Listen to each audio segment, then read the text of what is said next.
கொஞ்சம் நஞ்ச பேச்சா பேசுன மன்னர் பரம்பரை மண்ணாங்கட்டி பரம்பரை நீயே இப்ப மாவு கட்டு பரம்பரை ஆகிட்டாங்க. அங்க பாரு. அரசியல்ல இதெல்லாம் சாதாரணமாப்பா. இல்லன்னு சொல்றீங்க. ஜேபி நட்டா வந்தாப்ல அன்னைக்கு வந்து ஓபிஎஸும் பார்க்கல, டிடிவி தினகரனும் பார்க்கல. அவங்க சைடுல கதவு ஒண்ணும் மூடப்படாம இருக்கு உங்களுக்காக. இல்ல அவங்க பார்க்கலாம், நாங்க அவங்க பார்க்கலாம், அவங்க கிட்ட தான் கேட்கலாம். வேண்டாம்னு சொல்லிட்டு எங்களோட நிலைப்பாடு தெளிவா இருக்கு. இப்போதும் இல்லை, எப்போதும் இல்லை. அதுதான் எங்களுடைய நிலைப்பாடும் கூட. அந்த நிலைப்பாடை தான் தெளிவுபடுத்திட்டார் யார் பொதுச்செயலாளர் பொறுத்தவரை.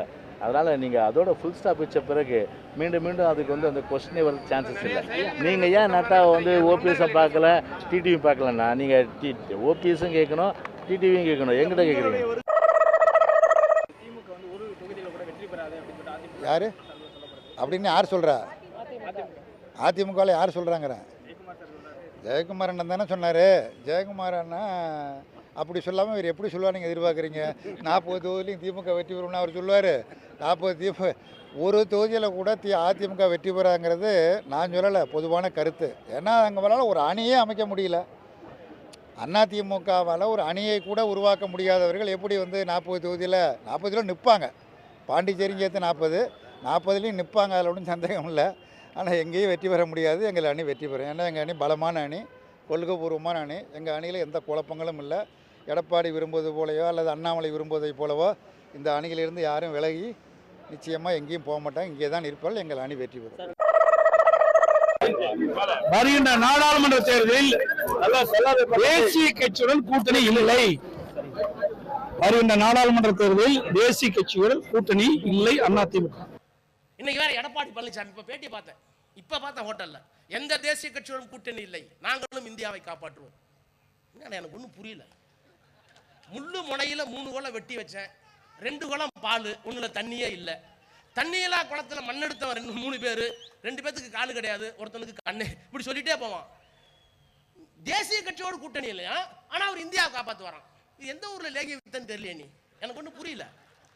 நான் இப்போது சொல்றேன், எடப்பாடி பழனிசாமிக்கு அகில இந்திய அண்ணா திராவிட முன்னேற்ற கழகத்துடைய கூட்டணிக்கு 1 சீட் வந்தா, 2 சீட் வந்தா, ஒருவேளை வாதத்திற்காக வந்தால் எடப்பாடி பழனிசாமி அவர் சொல்கிறேன், நாடாளுமன்ற உறுப்பினர்கள் 1 2 இல்ல 10 பேரோ 20 பேரோ அதிமுகவுக்கு வந்தால் நாங்கள் மோடிக்கு ஆதரவாக வாக்களிக்க மாட்டோம் என்று சொல்லுகின்ற துணிச்சல் உங்களுக்கு இருக்கிறதா? சசிகலா, நீங்க, டிடிவி தினகரன் 3 பேர் இன்னும் வந்துட்டு ஒண்ணு சேரல அப்படின்ற மாதிரி சொல்றாங்க. அது எப்போ ஒண்ணு சேருவீங்க? ஏன்னா இந்த தேர்தல்ல அதுதான் பெரிய பேசு பொருளா இருக்கும்னு சொல்றாங்க.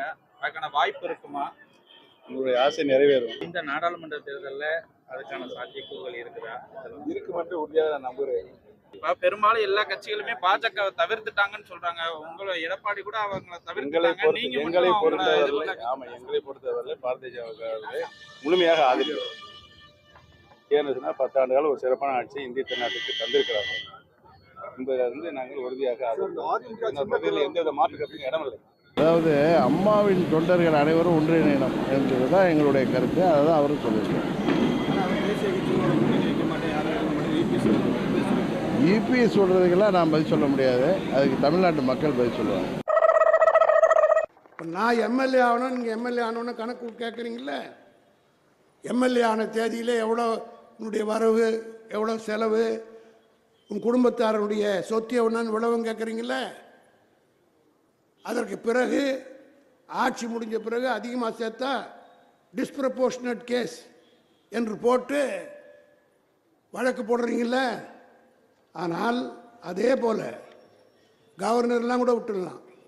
இந்த லெப்டினன்ட் கவர்னர்கள் இருக்கிறார்களே, இந்த புதுவை மாநிலத்தில் கவர்னராக வந்தவர்கள் வருவதற்கு முன்பாக எவ்வளோ சொத்து இருந்தது, கவர்னர் பதவி முடிஞ்சு போகிற போது எவ்வளோ சொத்து இருக்குது அப்படின்ற ஒரு கிளாஸை கொண்டு வந்தாலே இந்த பணம் பூரா எங்கே இருக்கிறது என்று மக்களுக்கு தெரிந்துவிடும்.